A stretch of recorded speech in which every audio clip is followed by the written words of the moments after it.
Cuando queremos hacer uso de una red WAN, es importante tener en cuenta que existen una serie de tecnologías llamadas tecnologías de acceso.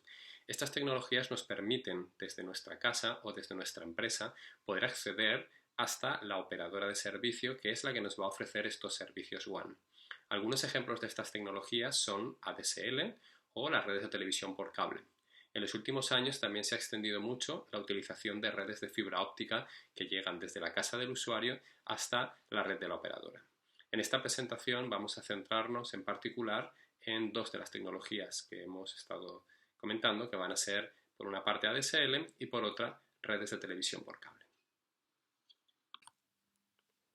Vamos a ver primeramente el origen de las redes de televisión por cable, que originalmente se desarrollaron utilizando cable coaxial. A partir más o menos del año 49 y hasta el año 88 del siglo XX empezaron a desarrollarse este tipo de redes. El objetivo era poder ofrecer servicios de televisión en zonas donde la cobertura, debido fundamentalmente a la orografía, era mala. Y en ese tipo de escenarios lo que se hacía era colocar una antena de recepción en un lugar elevado y desde ese punto utilizar cable coaxial para llegar hasta las casas de los diferentes abonados que iban a recibir la señal de televisión. En ese tipo de escenarios se utilizaba el cable coaxial convencional de 75 ohmios.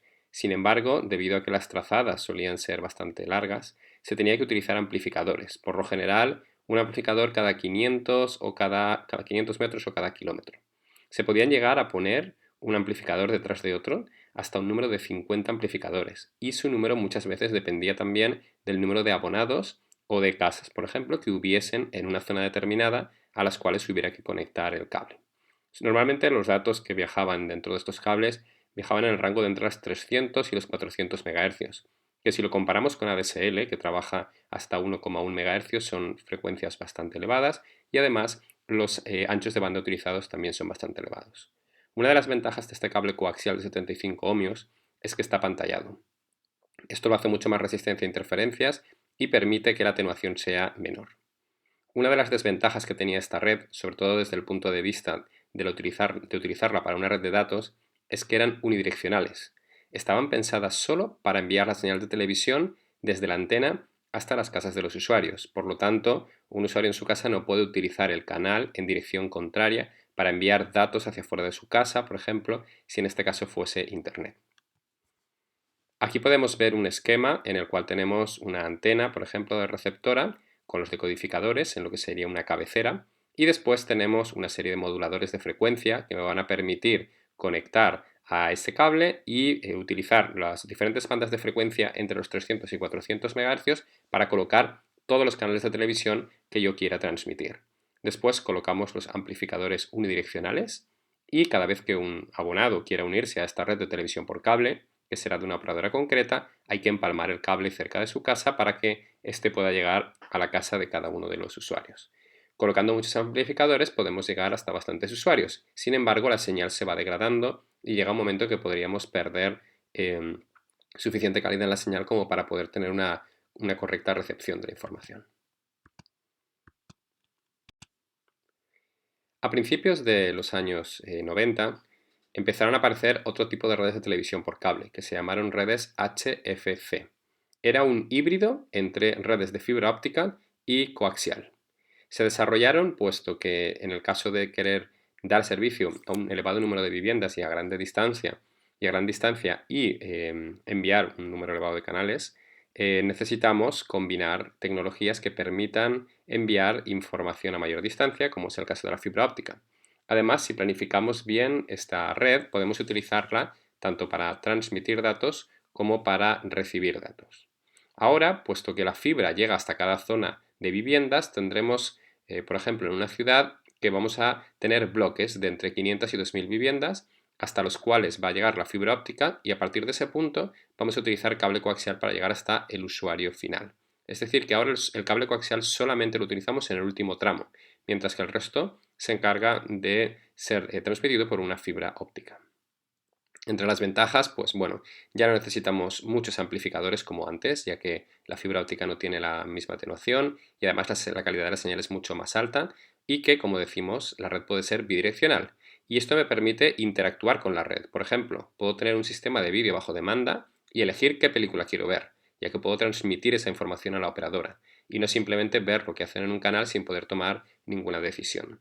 Hoy en día la mayor parte de las redes de televisión por cable son de este tipo, especialmente en España, donde se introdujo mucho más tarde esta tecnología y por lo tanto directamente se empezó a implantar utilizando la combinación de fibra y cable coaxial. Vamos a ver ahora un esquema de este tipo de tecnología. Aquí podemos ver la arquitectura típica de televisión por cable que combine fibra y cable coaxial. En el centro de la figura tenemos un anillo verde que sería el anillo de fibra óptica. Este anillo normalmente suele ir enterrado y se distribuye a lo largo, por ejemplo, de una ciudad completa, interconectando todos los puntos de la ciudad. Los dispositivos azules que están en el camino de esta fibra óptica son diferentes puntos en los cuales la fibra óptica se extiende en otra dirección, como por ejemplo hacia un barrio. Tendríamos esta fibra verde, que es un poquito más clara, que se va distribuyendo por todas las zonas hasta lo que aparecen como nodos de fibra. Estos nodos de fibra son los que están, por ejemplo, al comienzo de cada calle o conectados en la base de los edificios, puesto que el último tramo, que aparece en color rojo, corresponde a cable coaxial. Por lo general, este cable no suele ser de más de 300 metros de longitud y llega directamente hasta casa del abonado. En muchos casos es habitual tener la fibra óptica en la base del edificio y desde ahí realizar los empalmes, tener estos nodos de fibra en la base de los edificios que después, por una distancia menor de 300 metros, llevarán la señal hasta cada uno de los abonados. Y dentro de este cable viajarán los canales de televisión o se transmitirán los canales de televisión en bandas de frecuencia diferentes. Tiene que haber un punto, que aparece en la figura como cabecera regional a la izquierda, en el cual hay unos receptores que reciben señales, por ejemplo, vía satélite o señales de televisión terrestre, que son los que después van a codificarse e introducirse para ser transmitidos en diferentes, dentro de la fibra, tanto de la fibra, el anillo de fibra como las diferentes zonas de fibra y finalmente el cableado coaxial. Vamos a hacer un zoom a algunas partes de la red para ver con un poquito más de detalle. Vamos a imaginar ahora un sistema de televisión por cable en el cual vamos a tener en la parte izquierda que se introduce la siguiente información. La parte izquierda es la cabecera regional, donde antes hemos visto que podemos captar, por ejemplo, canales que lleguen vía satélite, por ejemplo, CNN, que es uno de los canales de televisión que se envía vía satélite a todo el mundo. Después tenemos televisión terrestre, tendríamos todos los canales típicos que podemos ver en España, Televisión Española, TV2, Antena 3, 4, Telecinco. Y después tendríamos otros que aparecen con un dibujo de una cámara, que podrían ser o contenido ya grabado y que la operadora cuenta, como por ejemplo películas que vamos a poder ver bajo demanda o incluso emisiones en directo propias de la operadora. Estos sistemas van después a un router, como podemos ver, y este router va a un dispositivo que aparece como ADM, que permite introducir información en una fibra. De este ADM, si bajamos, vemos la fibra óptica que teníamos antes. Es una fibra formada normalmente por un conjunto de mangueras que van a permitir transportar la fibra por toda la ciudad y sacar información en determinados puntos, por ejemplo en cabeceras locales, que aparecen en la parte izquierda. Tenemos otro dispositivo, otra vez el ADM, que permite introducir y sacar información de la fibra. Lo pasamos a un router, el router ya decide qué información se tiene que enviar y después a un conversor fibra coaxial para volver otra vez a introducirlo en fibra. Podéis ver que se realizan diversos cambios entre fibra de diferentes tipos, fibra multimodo, que es azul, y fibra monomodo, que es verde. Y además hay momentos en los cuales hay unas conversiones a cable coaxial o a cable Ethernet, así que necesitamos convertidores en diferentes puntos. El último punto es el nodo de fibra que tenemos a la derecha, que va a abastecer unas 500 o 2000 viviendas y a él se va a conectar el cable coaxial en rojo y vamos a ir haciendo empalmes por las diferentes casas, que podrían ser casas independientes o diferentes pisos dentro de un edificio. ¿Qué tenemos dentro de la casa? Dentro de la casa tenemos ese cable rojo que se ve en la parte superior de la pantalla, eso sería el ejemplo de una casa, donde tenemos un cable módem, que es el que se puede conectar a este tipo de cable coaxial. Además tenemos un dispositivo que normalmente suele ser un decodificador de la señal que aparece, que transmite el cable para poder seleccionar qué canal queremos ver, que después conectaremos a la tele, y el cable módem, que es con el que recibimos y transmitimos datos, que va conectado al ordenador de la casa.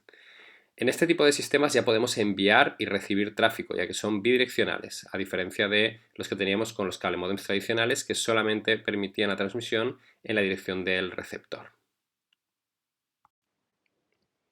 Cuando las operadoras de KTV transmiten información hacia los usuarios, es decir, a todos los abonados del sistema de televisión, dividen normalmente el tráfico que envían en sentido descendente y en sentido ascendente. En el sentido descendente, es decir, desde la operadora hacia los usuarios, los datos normalmente vienen modulados con una portadora analógica de un canal de televisión que antiguamente solía ser de 6 MHz si utilizábamos el estándar americano NTSC o si utilizábamos el estándar de televisión PAL unos 8 MHz. El sistema normalmente se codificaba en la zona de frecuencias más altas. Hoy en día ya no se utilizan los sistemas PAL y NTSC, puesto que han sido desplazados por los sistemas HD. Ahora mismo todo se transmite en HD y en algunas ocasiones incluso se transmite en 4K. Por lo tanto, los anchos de frecuencia se han tenido que adaptar según las necesidades de la transmisión en cada época. En el sentido ascendente normalmente se utilizan las frecuencias bajas, que suelen ser las inferiores del canal de 300 a 400 MHz que discutíamos antes. Los canales normalmente pueden tener diferentes anchuras, como sucedía antes. En base a la anchura, los usuarios pueden tener un mayor ancho de banda de transmisión de datos desde las casas de los usuarios hacia la operadora. El canal ascendente es un poquito más problemático, porque utiliza lo que se llama la banda más sucia, ya que en ese rango de frecuencias existen muchos otros sistemas que pueden interferir, como por ejemplo emisiones de onda corta, de radioaficionados o ruido introducido por otros usuarios en una zona cuyos datos interfieren con los datos de nuestra propia casa. Hoy en día, sin embargo, con la utilización de redes de fibra óptica desde el usuario final o desde la casa del usuario hasta la operadora, ya no tendríamos este tipo de problemas, ya que la transmisión en fibra óptica se realiza por pulsos de luz y no por señales electromagnéticas. Este es un reparto típico de frecuencias cuando se utilizaban los sistemas PAL y NTSC, como veíamos antes. Tendríamos, por ejemplo, todo lo que es la anchura del canal, es decir, toda la anchura y todo el ancho de la banda de frecuencias que se utiliza para transmitir y recibir datos, de los cuales las frecuencias inferiores, que son las que tenemos abajo, entre 28 y 65 MHz, se utilizan para Internet en canal ascendente, es decir, todo lo que enviamos desde la casa del usuario hacia Internet atravesando la operadora. El resto vendrían, el siguiente grupo de canales serían canales de televisión analógica, después vendría un grupo de canales de televisión digital y por último tendríamos Internet en sentido descendente, todo lo que descargamos o todo lo que recibimos de Internet hacia la operadora. Por lo tanto, los datos serían los que ocupan los extremos superiores e inferiores y serían las flechas rojas, mientras que la televisión, tanto analógica como digital, que sería siempre en dirección descendente, desde la operadora hacia el usuario, serían las líneas que aparecen en verde. Si miramos todas las bandas de frecuencia, por ejemplo, aquí tenemos desde la banda de 5.000 kHz hasta la banda de 65.000 kHz, si nos fijamos, existen muchas bandas que no son utilizables porque coinciden con emisoras comerciales, de radioaficionados, por lo tanto se suelen utilizar bandas de tráfico un poco más elevadas, como aparece en la parte derecha de la figura, aunque si utilizamos las bandas inferiores podríamos tener algunos problemas de interferencias y por lo tanto perder en calidad y también en la modulación de la señal que podemos utilizar. Tradicionalmente en redes de televisión por cable se han utilizado dos sistemas de modulación, es decir, cómo codificamos la señal, utilizando la modulación QPSK o utilizando la modulación QAM. Ambos tipos de modulación, en función del número de bits por símbolo, nos van a dar más o menos anchos de banda. Así, por ejemplo, si utilizamos una modulación QPSK de 2 bits por símbolo, tendremos un ancho de banda inferior a si utilizamos una modulación de 256 QAM, que puede introducir hasta 8 bits en cada uno de los símbolos.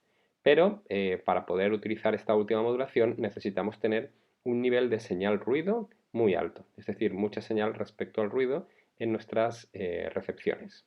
Lo que se suele utilizar habitualmente es, en el canal ascendente de casa del usuario a la operadora, una modulación QPSK con una señal ruido mínima de 21 decibelios, mientras que en el canal descendente se suele utilizar una modulación más potente, 64 QAM, con una señal ruido que tiene que ser mejor que la anterior para funcionar bien. Utilizando esto, obtenemos estos anchos de banda. Por ejemplo, si tenemos un canal de 200 kHz, que sería la primera línea de la primera tabla, y utilizáramos modulación 128 QAM, que está a la derecha del todo, podríamos tener hasta 1,120 megabits por segundo. Si, por ejemplo, utilizáramos la mejor de las modulaciones con la mayor anchura de canal que aparece en la tabla, serían 6400 kHz, que es la última entrada, y la modulación 128 QAM, puesto que tenemos muy pocas interferencias, obtendríamos unos 35,8 megabits por segundo. Así que podemos ver que en función del tamaño del canal y de la modulación podemos obtener diferentes anchos de banda para cada usuario. Un usuario no tiene por qué tener un único canal. Podríamos, por ejemplo, dar a un usuario dos canales de anchura 6400 y si las condiciones fueran óptimas podría tener 70 megabits por segundo de media. El canal descendente, que utiliza anchuras estándar, ya que se solía utilizar para enviar datos tanto PAL como NTSC, como podemos ver en la figura, pues por ejemplo en el caso del sistema PAL, que utiliza un ancho de banda de unos 8 MHz, tendríamos que, para una modulación de 64 QAM, en el canal descendente tendríamos aproximadamente 41 megabits por segundo de caudal. Los usuarios, como se indica, pueden tener diversos o agrupar diversos canales, no solamente uno. Aunque normalmente en el canal descendente, cuando hablamos de televisión, pues normalmente visualizaremos los canales uno simultáneamente, por lo tanto necesitaríamos para la transmisión de vídeo solamente uno de estos. Sin embargo, para la transmisión de datos podríamos elegir varios en base a lo que el usuario contratase. La capacidad máxima de una red de televisión por cable para una zona, esto querría decir cuando la fibra óptica llega hasta una zona y desde esa fibra óptica pasamos a cable coaxial y transmitimos a través del cable coaxial hasta los usuarios utilizando estas bandas de frecuencias, permitiría definir en el canal descendente de la operadora a los usuarios hasta 96 canales, lo cual agrupado supone 5,3 gigabits por segundo. Y en el canal ascendente 261 canales, que serían 292 megabits por segundo. Por lo tanto, la operadora tiene que calcular que el máximo ancho de banda que puede ofrecer en una zona es del orden de 5,3 gigabits por segundo. Y ha de decidir cuál sería el tamaño de cada zona, es decir, cuántos usuarios componen una zona, ya que a lo mejor hay zonas que requieren o tienen una mayor demanda de tráfico y de ancho de banda y por lo tanto debería de hacer zonas más pequeñas, mientras que hayan otras zonas que tengan pocos usuarios que estén suscritos y por lo tanto no necesiten cubrir zonas pequeñas, sino que con zonas grandes pueden llegar a cubrir todas las necesidades con esos 5,3 gigabits por segundo de ancha de banda. Existe un protocolo que es el que utilizan los cable modems, es el protocolo MAC que utilizan para poder tratar la información de los usuarios y comunicarse con el CMTS. La red es un medio broadcast, quiere decir que cuando emite al CMTS lo emite de manera broadcast y todos los usuarios, como hemos visto, en canal descendente lo podrían recibir vaya dirigido a ellos o no. Sin embargo, estos cable modems tienen una dirección MAC, igual que sucede con las tarjetas Ethernet. Por lo tanto, el cable modem siempre dirige, o el CMTS siempre dirige la información para un cable modem concreto, a no ser que otros sistemas estén capturando tráfico, haciendo lo que se llama sniffing en modo promiscuo. En teoría, cada cable modem solo recibirá lo que va dirigido al mismo. Por ello, como indicaba, existe la posibilidad de codificar con el sistema DES de 56 o con un AES de 128 bits la información entre el CMTS y cada uno de los usuarios. Y además es posible realizar emisiones multicast, es decir, emisiones que van de un usuario a muchos. El medio broadcast en los canales ascendente y descendente son compartidos, pero como veíamos antes, en el canal descendente solo el CMTS puede transmitir y los demás dispositivos escuchan, y en el canal ascendente los cable modem pueden transmitir, pero solamente los puede escuchar el CMTS que los recibe. Esto quiere decir que dos cable modem no pueden dirigirse uno al otro directamente, es decir, el cable modem de un vecino, que es el dispositivo implantado por la operadora, no podría transmitir directamente información al de un vecino, al de otro vecino al cual estuviera casi directamente conectado por un mismo canal, sino que tendría que transmitir la información al CMTS para que éste luego la transmitiera por el canal descendente hacia ese segundo usuario. Por lo tanto, siempre tenemos que transmitir a través del CMTS toda la información, tanto de entrada como de salida. En el canal descendente el CMTS es el único que emite, así que no hay conflicto. Y en el ascendente sí que tenemos diferentes equipos que quieren transmitir simultáneamente en el mismo canal. Por ello hay que transmitir eligiendo algún tipo de orden. Lo que se suele hacer para transmitir en un canal compartido, en el cual por ejemplo, varios vecinos están conectados a ese canal y todos quieren transmitir a la vez, es pedir lo que se llama un crédito. Eso es consultar con el CMTS cuando hay slots de tiempo disponibles en los cuales nadie va a transmitir. Y por lo tanto el CMTS, por su canal descendente, le asignará mini slots. Dirá, tú puedes transmitir en t igual a 1, a otro vecino tú en t igual a 3, a otro vecino tú en t igual a 4. Y de esa manera se reparten el ancho de banda cuando quieren transmitir algo. Sin embargo, cuando solicitan esos tiempos se puede producir una colisión. Esto quiere decir que varios cable modems quieren solicitar tiempo y solicitan de manera simultánea información al CMTS de cuándo pueden transmitir. Y esto hay que solucionarlo utilizando el protocolo MAC de las redes de televisión por cable.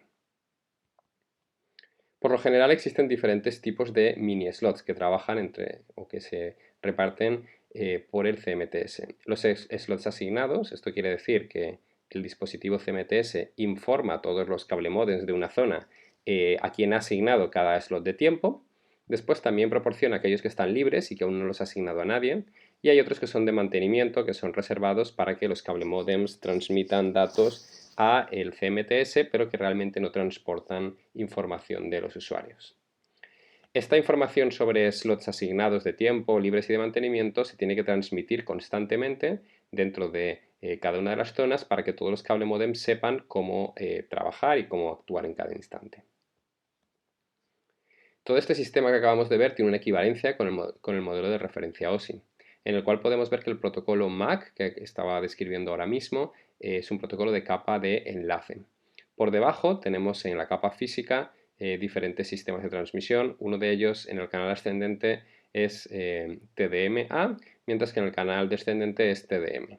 Es multiplexación por división de tiempos en ambos. Uno de ellos con asignación previa y otro sin ningún tipo de asignación previa. Los cable modems, cuando se conectan en casa de los usuarios, normalmente son un dispositivo que recibe el cable coaxial desde la operadora y normalmente lleva integrado un switch que puede ser a 10 o 100 megabits por segundo, al cual el usuario puede conectar cualquier dispositivo que tenga en su casa. Este actúa como un puente entre la red interna del usuario y la red externa, que es la de la operadora. Generalmente la configuración de estos cable modems viene proporcionada de forma automática por un servidor que tiene la operadora llamado DHCP, que es el que normalmente asigna la dirección IP en una red a un dispositivo. Utilizando un sistema como este, podemos asignar la dirección IP de nuestro cable modem desde la operadora. Es decir, que la operadora nos da la IP pública que vamos a tener en nuestro cable modem de manera directa. En un esquema, como podemos ver aquí, se puede ver la configuración. Tendríamos en la parte derecha la casa del usuario con su cable modem proporcionado por la operadora conectado con un ordenador. Ese cable modem va conectado a la red de televisión por cable coaxial y después en algún momento fibra óptica hasta el CMTS. Y detrás tenemos las cabeceras regionales de la operadora donde tenemos internet, el backbone de la operadora y el servidor de DHCP del que hablábamos. Normalmente, cuando encendemos en casa nuestro cable modem, lo que hacemos es lo siguiente. El usuario lo enciende, entonces el cable modem solicita acceso a la red y un identificador y el CMTS se lo proporciona. Después, el cable modem envía una solicitud de configuración y de dirección IP. El servidor de DHCP de la zona le contesta y ya tendremos IP y máscara en nuestro cable modem para poder comunicarnos por internet. Y después, a partir de ese momento, cargaría un fichero de configuración con todos los datos particulares del usuario, porque cada usuario habrá contratado un ancho de banda, estará asignado unos canales concretos, descendentes y ascendentes, y todo eso está en una configuración específica para cada usuario. Por último, el host puede enviar una dirección de DHCP con una dirección pública si es que está así configurado, y una vez la tiene puede comenzar a transmitir información a Internet y a descargar información de Internet. Y este sería más o menos el esquema que se utilizan en redes de televisión por cable HFC, en las cuales se combina una parte de red coaxial con una parte de red de fibra óptica.